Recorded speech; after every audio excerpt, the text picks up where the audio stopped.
Hello, Jonathan Rayo here with Simplified Guitar, and in this lesson, I want to teach you how to play the song Who Am I by Casting Crowns. This song was recommended by Patron Ezra. Thank you, Ezra, for your song suggestion. Now, what I'm going to do first is play all the way through the song, and then at the end, I will break it down and explain it to you in more detail. So make sure to stick around for that. For now, let's go ahead and get started with the song.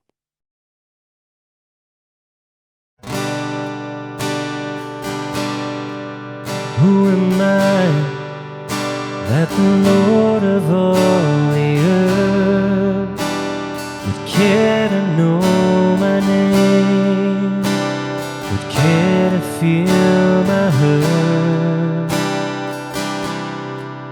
Who am I that the bright and morning star would choose to light the way of my ever-wandering heart?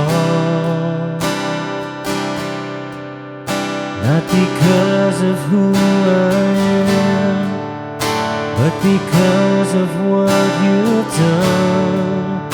Not because of what I've done, but because of who you are.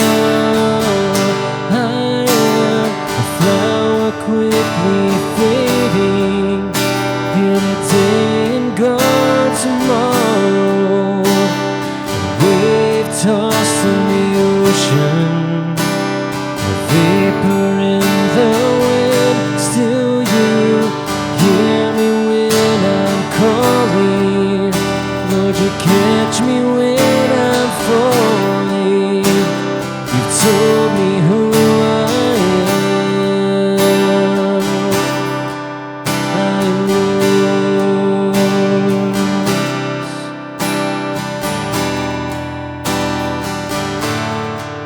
Who am I that the eyes that see my sin would look on me with love and watch me rise again?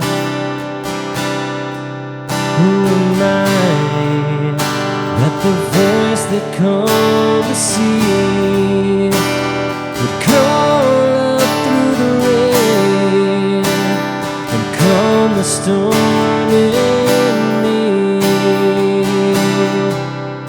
Not because of who I am, but because of what you've done. Not because of what I've done, but because of who you are. I am a flower quickly fading, here today and gone tomorrow, a wave tossed in the ocean, a vapor in the wind. Still you hear me when I'm calling, Lord, you catch me when I'm falling. You told me who I am. I am yours.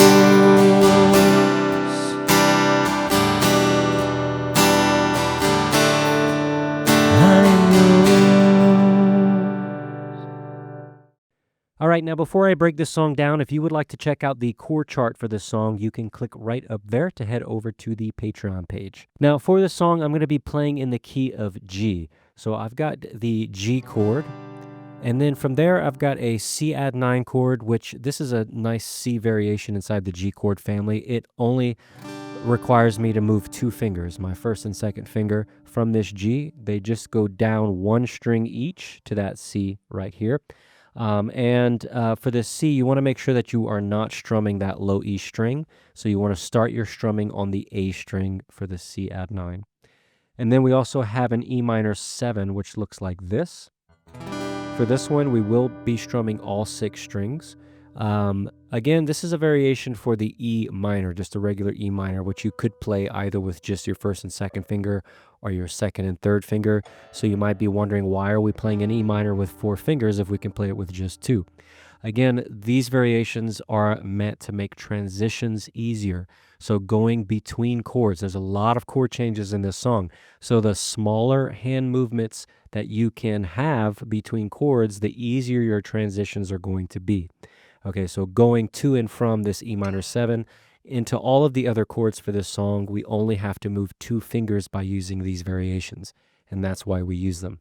Then from that E minor 7, we have a D over F sharp, which from the E minor 7, I'm just going to take my first finger and move it up, and my second finger and move it down, and that's my D over F sharp. And for this one, again, we want to strum all 6 strings. So the only chord we're not strumming all 6 strings is the C add 9. All the other ones we are. Okay, and that's it. So we're just using those 4 chords, which is very common, especially in praise and worship genre. It's the 1, 4, 5, and 6 of the scale. You'll find a lot of songs that only use those 4 chords. Okay, now for the strumming, we're going to be using a 4-beat strum pattern called the driving pattern. And for this one, we got a down strum on every beat, and then we have an up strum after beat 4, and then the pattern repeats. We also want to make sure we put our emphasis on beat 1 and 3. So every other beat, we're strumming harder. So that pattern sounds like this. 1, 2, 3, 4, and 1, 2, 3, 4, and 1, 2, 3, 4, and 1. Very simple pattern. If you're not familiar with it, you can practice it just like I did, counting those beats out loud, get yourself familiar with it, get it memorized, and then you can try to apply it to a song. Okay? And that's it for this. It's very, very straightforward. Nothing too complicated going on. Usually, each chord is lasting for about 1 measure. Every once in a while, we'll have one that is held for about 2 measures. So your chords are either lasting 1 or 2 measures. You're not going to have any chords lasting just half a measure or something strange like that. So it makes it nice and easy for memorization. But if you do have any questions about this song, feel free to post any of your questions in the comment section of this post on my Patreon page. Again, that's right up there. I do answer all my patrons' questions, and I look forward to seeing you in the next song tutorial. Okay, take care.